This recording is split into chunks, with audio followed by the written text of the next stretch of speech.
हरे कृष्णा।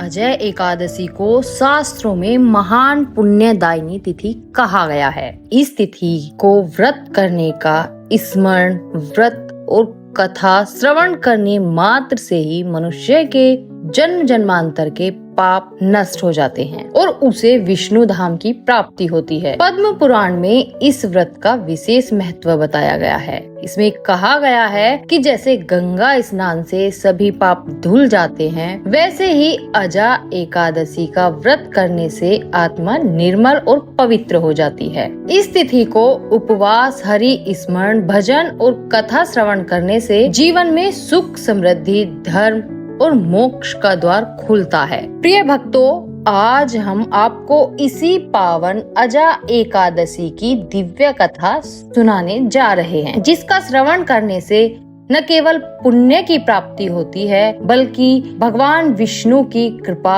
हर दुख और संकट का भी नाश करती है। भक्तों, एक बार फिर आपका स्वागत है हमारे YouTube चैनल में। एक नई कहानी, एक नया वीडियो लेकर आपके समक्ष उपस्थित हुए हैं। आज की जो कथा है वह अत्यंत ज्ञानवर्धक और प्रेरणादायक है। कथा आरंभ करने से पहले आपसे एक विनम्र निवेदन है। शास्त्रों में कहा गया है कि अधूरी छोड़ी गई कथा दुख और पाप का कारण बनती है, इसलिए इसे अंत तक अवश्य सुनें और इस वीडियो को लाइक करें, हमारे चैनल को सब्सक्राइब करें और कमेंट में माँ लिखकर अपना समर्थन दें। तो आइए बिना किसी विलंब के आरंभ करते हैं आज की प्रेरणादायक कथा को, जिसका श्रवण करने से न केवल पुण्यों की प्राप्ति होती है, बल्कि भगवान विष्णु की कृपा हर दुख और संकट का भी नाश करती है। आप सभी श्रोताओं को अजय एकादशी की हार्दिक शुभकामनाएं। इस बार अजय एकादशी का व्रत 19 अगस्त दिन मंगलवार को रखा जाएगा और एकादशी के दिन भक्त पूरा दिन उपवास रखकर अगले दिन व्रत का पारण करते हैं, यानी उपवास खोलते हैं, जो कि इस बार 20 अगस्त दिन बुधवार को सुबह 5:53 से लेकर 8:29 के बीच में खोला जाएगा। अब सुनिए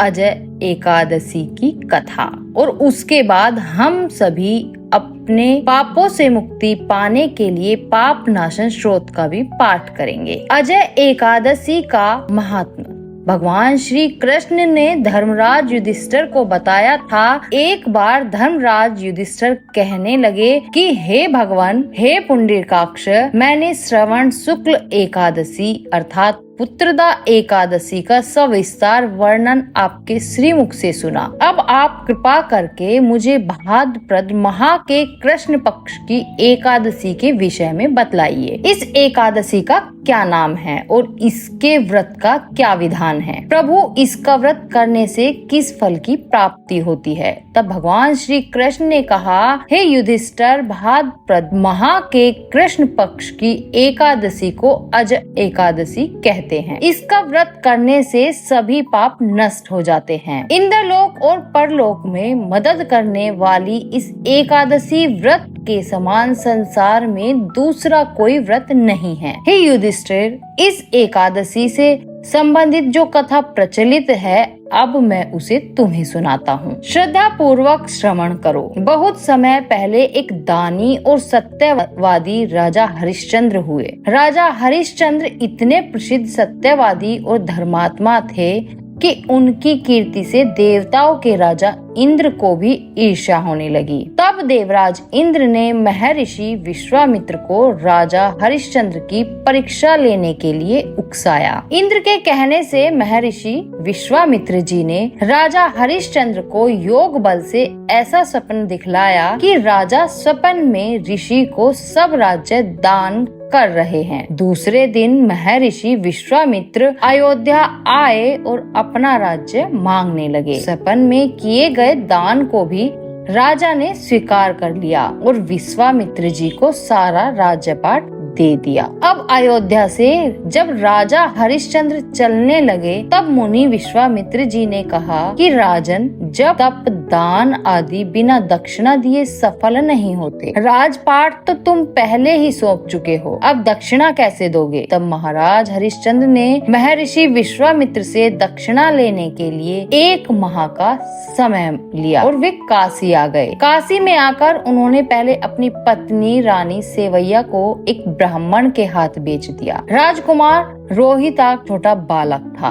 प्रार्थना करने पर ब्राह्मण ने उसे अपनी माता के साथ रहने की आज्ञा दे दी और स्वयं अपने आप को राजा हरिश्चंद्र ने एक चांडाल के हाथों भेज दिया। इस प्रकार राजा हरिश्चंद्र ने ऋषि विश्वामित्र को 1000 मोहरे दक्षिणा में दे दी। अब महारानी सेवैया ब्राह्मण के घर में दासी का काम करने लगी। चांडाल के सेवक होकर राजा हरिश्चंद्र शमशान घाट की चौकीदारी करने लगे। राजा हरिश्चंद्र शमशान में मृतकों के परिजन से दाह संस्कार के बदले कर वसूली लेने का काम करते थे। कई बार उनके सामने धर्म संकट की स्थिति भी बनी, लेकिन वे सत्य और कर्तव्य के मार्ग से बिल्कुल भी विचलित नहीं हुए। फिर एक दिन शमशान भूमि की तरफ गौतम ऋषि आ गए। राजा ने ऋषि को प्रणाम किया। गौतम ऋषि ने कहा कि राजन, किसी पूर्व जन्म के पाप के कारण आपकी यह दशा हुई है। यदि तुम भाद्रपद कृष्ण पक्ष की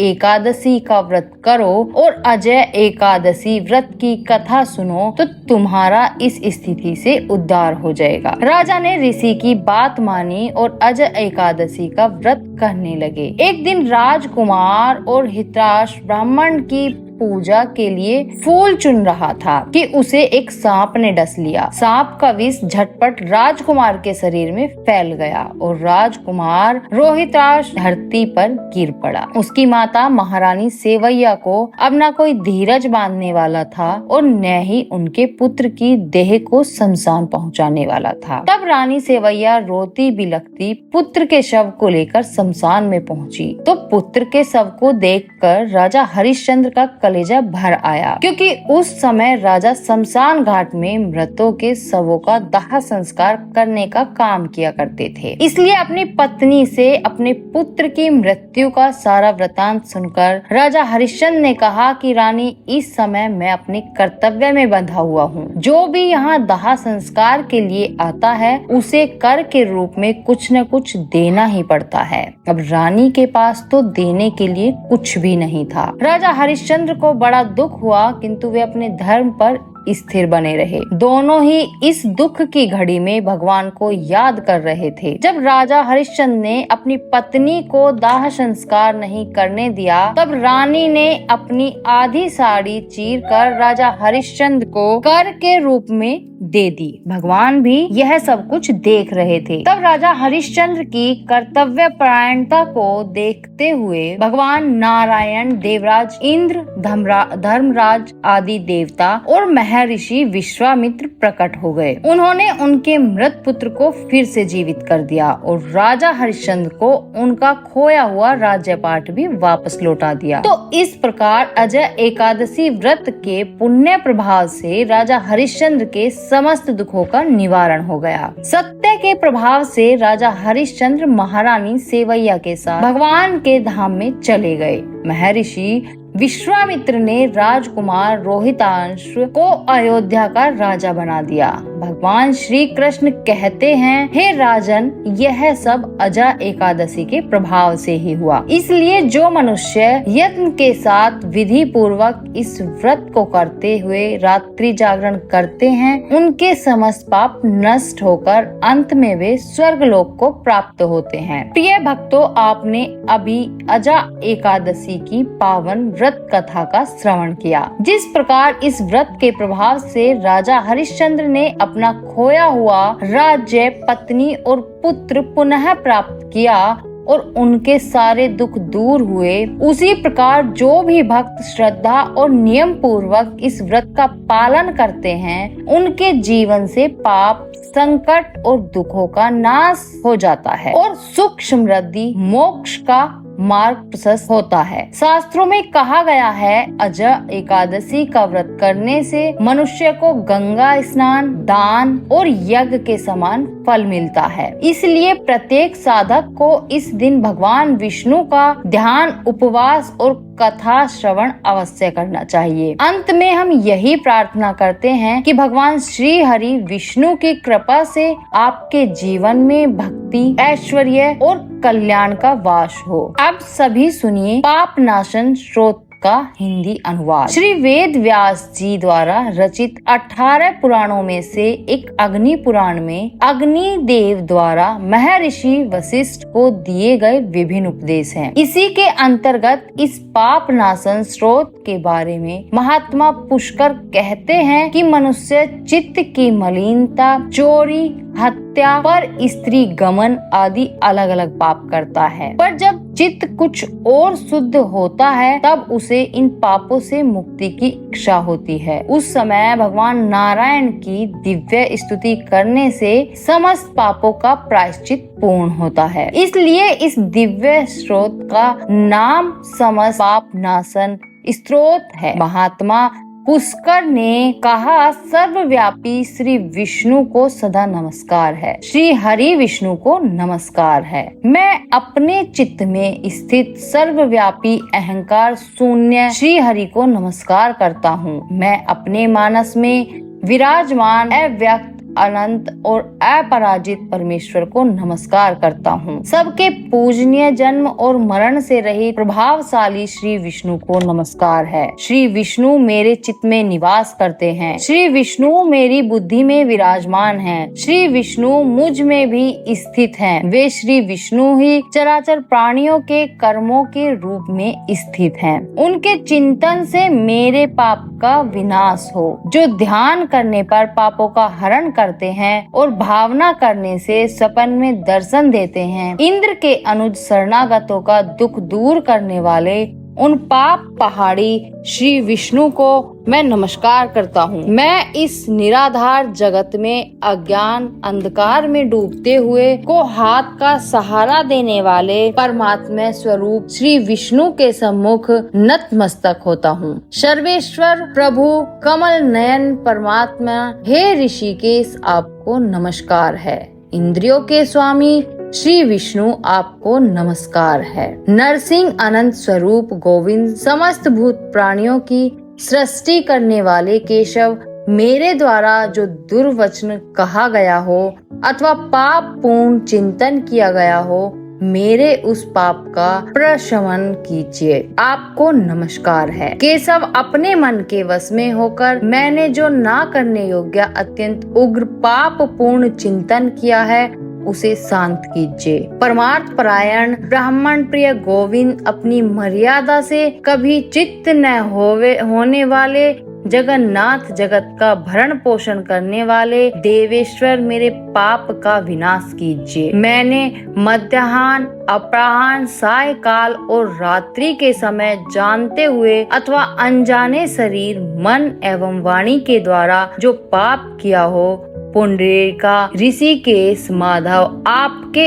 इन 3 नामों के उच्चारण से मेरे वे सब पाप क्षीण हो जाएं। हे कमल नयन लक्ष्मीपते, इंद्रियों के स्वामी माधव, आज आप मेरे शरीर एवं वाणी द्वारा किए हुए पापों का हनन कीजिए। आज मैंने खाते, सोते, खड़े होते, चलते अथवा जागते हुए मन, वचन और शरीर से जो भी नीच योनि और नरक की प्राप्ति करने वाले सूक्ष्म अथवा स्थूल पाप किए हों, भगवान वासुदेव के नामों से वे सब विनष्ट हों। जो ब्रह्म, पर ब्रह्म, परम धाम और परम पवित्र हैं, उन श्री विष्णु के संकीर्तन से मेरे पाप लुप्त हो जाएं, जिसको प्राप्त होकर ज्ञानी जन पुनः लौटकर नहीं आते।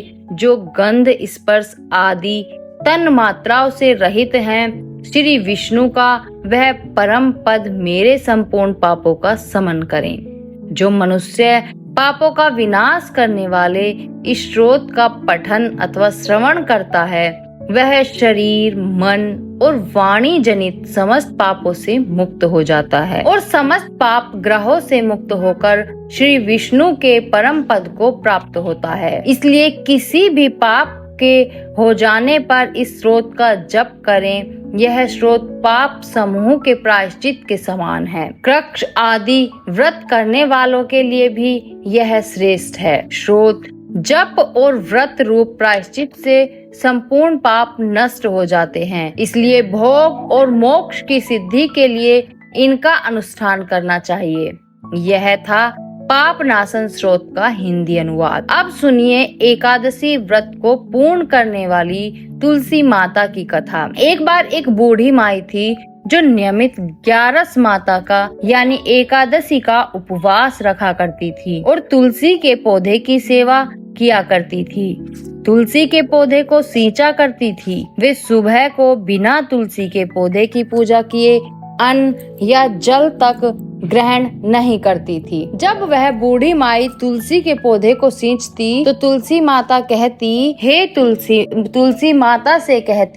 तुलसी माता, सत्य की दाता, मैं तेरा बिरवा सींचती हूँ। मुझे बहू दे, पीले रंग की धोती दे, मीठा ग्रास दे, बैकुंठ में वास दे, अच्छी मोंत दे, चंदन का काठ दे, अच्छा राज दे, खाने को दाल दे, भात दे और 11 के दिन कृष्ण का कांधा दे। बूढ़ी माई की यह बात सुनकर तुलसी माता सूखने लगी। यह सूखते देखकर एक दिन भगवान कृष्ण ने पूछा, हे तुलसी, तुम दिन प्रतिदिन क्यों सूखती जा रही हो? तब तुलसी माता ने कहा कि बस मेरे मन की मत पूछो प्रभु। भगवान कहने लगे, मैं नहीं पूछूंगा तो कौन पूछेगा?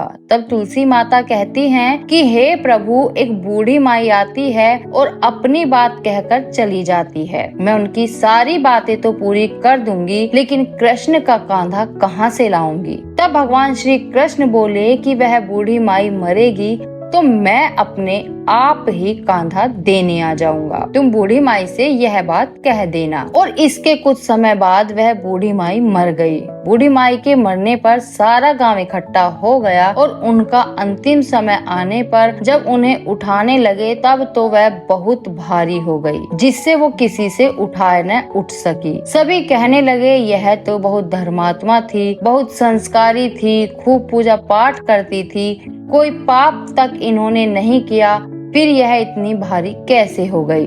तभी बूढ़े ब्राह्मण के भेष में वहां भगवान श्री कृष्ण आए और कहने लगे कि भीड़ कैसी है? तब गांव वाले बोले कि एक बूढ़ी माई मर गई और आज एकादशी का दिन है। वो इतनी पापिन थी कि उसकी अर्थी उठाई नहीं उठ रही। यह तो बहुत भारी हो गई है। भगवान बोले कि मुझे इनके कान में कुछ कह लेने दो, फिर यह उठ जाएंगी। तब भगवान श्री कृष्ण बूढ़ी माई के पास गए और चुपके से उनके कान में कहा, बूढ़ी माई, तू अपने मन की कर ले, पीताम्बर की धोती ले, मीठा मीठा ग्रास ले, बैकुंठ में वास ले, चटक की चाल ले, चंदन का काठ ले, झालर की झंकार ले, दाल भात को जीम और श्री कृष्ण का कांधा ले। भगवान की सारी बातें सुनकर बूढ़ी माई तो हल्की हो गई और तब भगवान कृष्ण उन्हें अपने कांधे पर लेकर गए। इस प्रकार बूढ़ी माई को मुक्ति मिल गई और वह बैकुंठ लोक को चली गई। हे तुलसी माते, जैसे आपने उन बूढ़ी माई को मुक्ति दी, ऐसे ही सभी को मुक्ति देना। जैसे भगवान कृष्ण ने उन्हें कांधा दिया, वैसे ही हम सबको भी देना। प्रेम से बोलिए, जय श्री कृष्णा। तुलसी माता की जय।